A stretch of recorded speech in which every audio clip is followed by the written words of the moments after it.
श्री शिवाय नमस्तुभ्यं। महाराज, दुनिया के लोग नहीं समझते कि शंकर पर जल चढ़ाने का क्या लाभ है। शिव महापुराण कहती है, अगर एक दिन शिव महापुराण की कथा कहती है, मंगलवार को अगर शिव जी के मंदिर में, शंकर के मंदिर में जाकर एक लोटा पानी चढ़ाया जाता है तो हमारे कार्य में उन्नति होती है। कोई व्यापार नहीं चलता हो, दिक्कत आ रही हो तो हनुमान जी के दूसरे नंबर का भाई गतिमान का स्मरण करो। हनुमान जी के उल्टे पांव का सिंदूर लाकर गतिमान का नाम लेकर स्वस्तिक बना दिया जाए व्यापार वाली जगह पर, तो व्यापार अच्छा चलने लगता है। महाराज, कोई व्यक्ति पैसा खा गया, नहीं दे रहा, बहुत परेशान हो गए, मांग मांग कर दे गए, नहीं दे रहा, हाथ जोड़ लिए, पांव जोड़ लिए, सब कुछ कर लिया, नहीं दे रहा, तो हनुमान जी के तीसरे नंबर का भाई रतिमान, रतिमान, गतिमान रतिमान, रतिमान का नाम लीजिए। पीपल के पत्ते पर लाल सिंदूर से जो व्यक्ति पैसा लेकर गया उसका नाम लेकर बहते हुए पानी में अपनी कामना कर रतिमान का नाम लेकर छोड़ दीजिए। 15 दिन में रतिमान ऐसी उतावली मचाता है कि उसको हाथ जोड़कर वो खुद फोन लगाकर बोलता है, भैया तेरा मैं पैसा लौटा दूंगा। रतिमान का स्मरण किया जाता है। रतिमान, ध्यान दीजिएगा, पंचमुखी हनुमान का एक स्मरण, पंचमुखी हनुमान का एक भाव।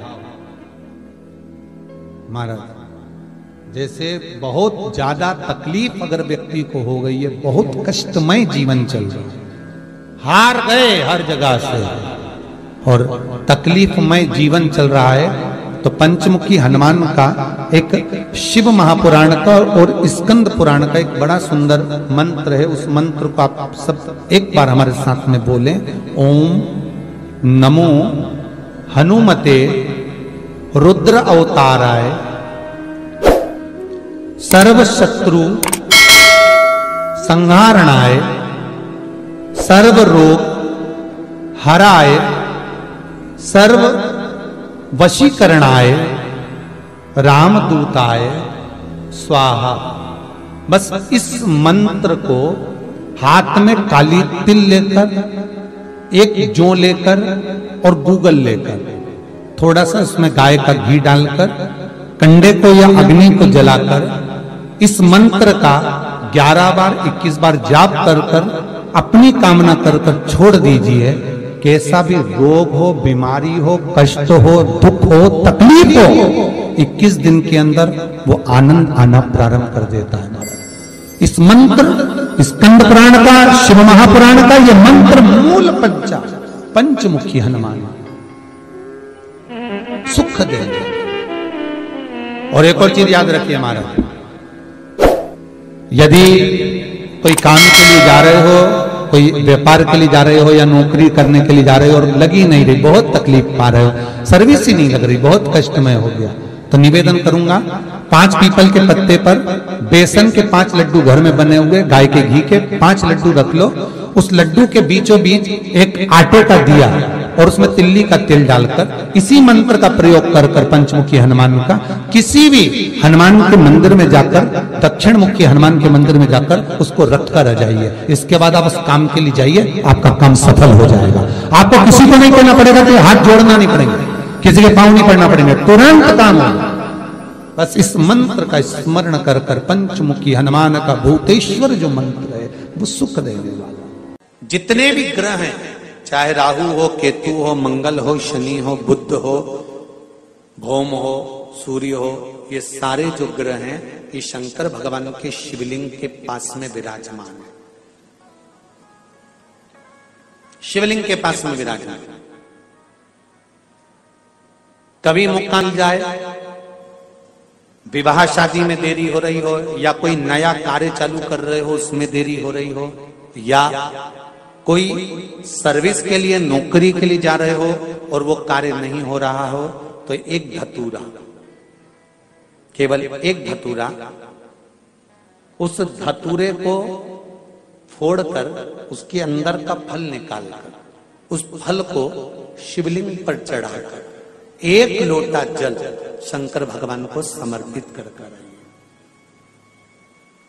दिन होना चाहिए मंगलवार। कौन सा दिन होना चाहिए? जम के बोलो जरा, मंगलवार। समर्पित करो। उसके बाद में आप विवाह के लिए अगर समर्पित करे हैं तो विवाह में देरी नहीं होगी। व्यवसाय और व्यापार के लिए या नौकरी के लिए समर्पित करे हैं तो उसमें दे। केवल एक दीवार ऐसी होती है जहां पर हनुमान जी का चित्र लगाया जाता है।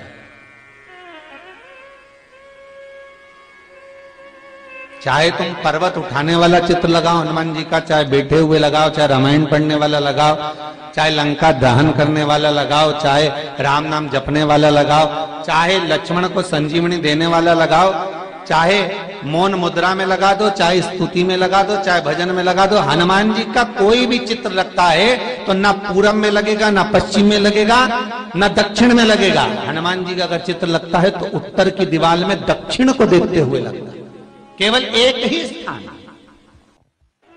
हनुमान जी की गदा का नाम क्या था?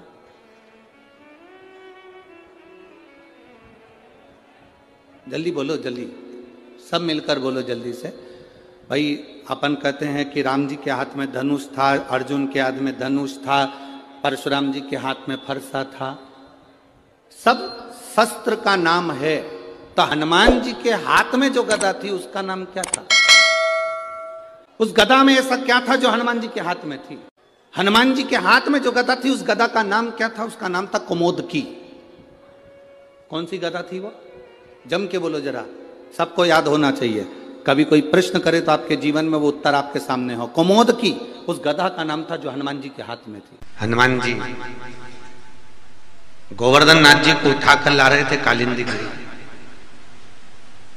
पर्वत से।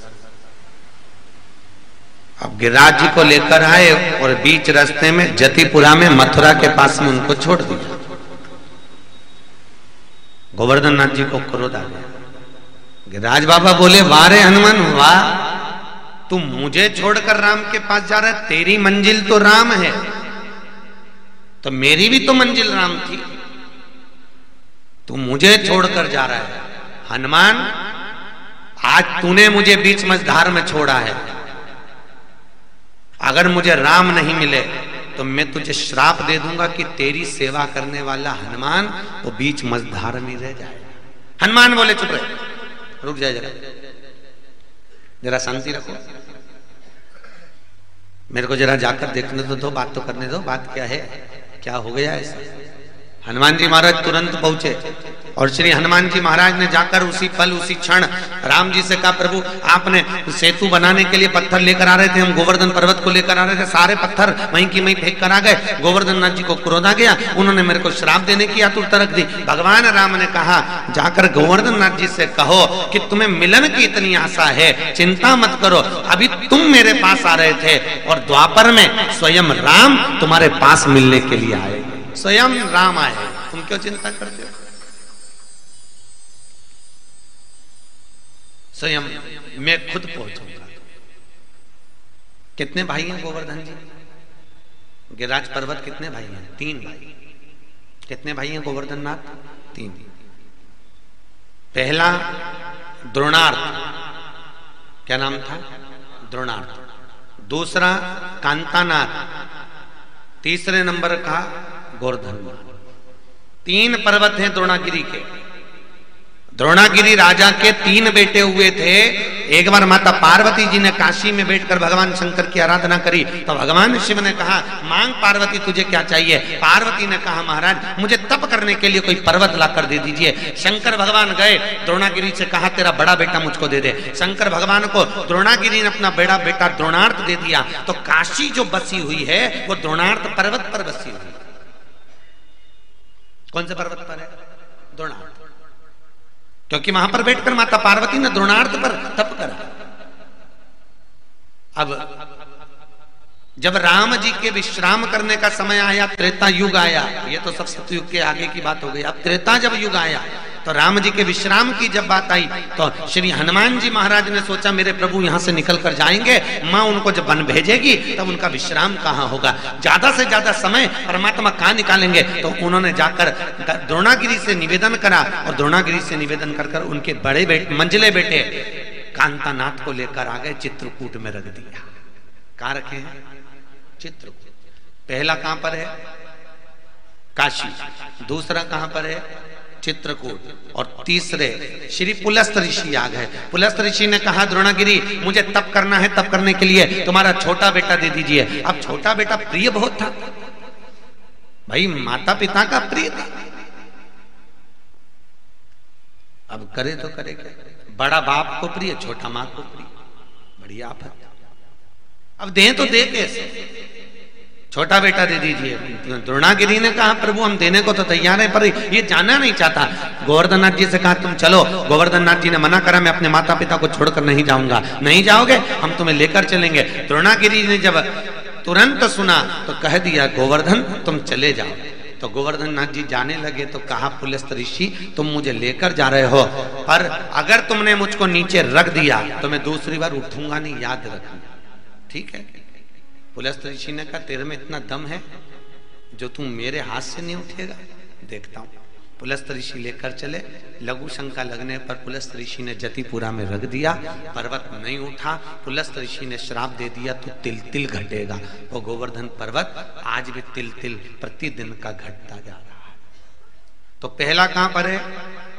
काशी, दूसरा चित्रकूट और तीसरा तो काशी की परिक्रमा 5 कोस की, चित्रकूट की परिक्रमा कांतानाथ जी की परिक्रमा 3 कोस की और गोवर्धन नाथ जी की परिक्रमा 7 कोस। ऐसे 3 पर्वत है गोवर्धन नाथ जी के। 3 स्वरूप है भगवान के। बड़े भाई सबसे चित्रकूट में काशी में विराज रहे हैं, फिर कांतानाथ जी के रूप में चित्रकूट विराज रहे हैं, फिर गोवर्धन नाथ जी विराज रहे हैं। भारत की भूमि के केवल 3 पर्वत हैं जिनकी पूरी परिक्रमा होती है। यहाँ तक लोग कैलाश जाते हैं तो कैलाश की परिक्रमा भी पूरी नहीं होती, आदि लगाकर पीछे से वापस आना पड़ता है। पर भारत की भूमि पर 3 पर्वत ऐसे विराजमान हैं। पहला काशी, दूसरा कांतानाथ और तीसरा